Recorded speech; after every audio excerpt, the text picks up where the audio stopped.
وڵات پاریس ژنێن بەرخەدیر هێرساوە حەزکردنەوە کۆمبووینەوەی ئیرۆژ تایبەت لە قادا ئازادیێ لە باژارێ ئەڤینێ لە پایتەختە ڕۆژاوای کوردستان کو بەهێزێکی مەزن تەواهی گەل ئیرۆ بەرە خۆدا نەبێ قادێ ji bo pîrozkirina 19 sal begera damezrandina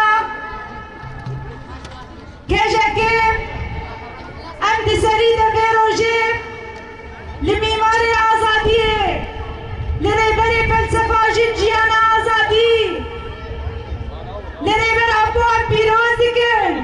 û hîn bêhtir jin careke din di nava vê erdnîgariyê de li ser vê erdnîgariyê de ku her tim siyasetên cuda dihatin dest pêkirin hîn bêhtir ji alî hişmendiyên desthilatdar dagirker cinsiyetperest olperest zayetperest ku dixwestin civakekî wekî xwe ava bikin dixwestin malbatekî wekî xwe ava bikin dixwestin jinekî wekî ku sîstema kapîtalîzm dixwaze ava bike lêbelê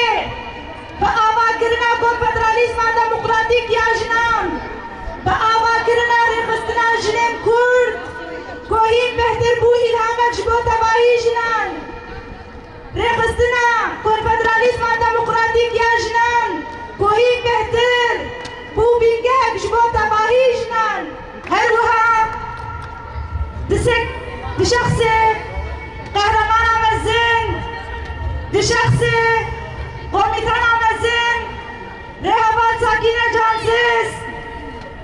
rêhevat Fîdan Doxan Leyla Şaydemiz Leyla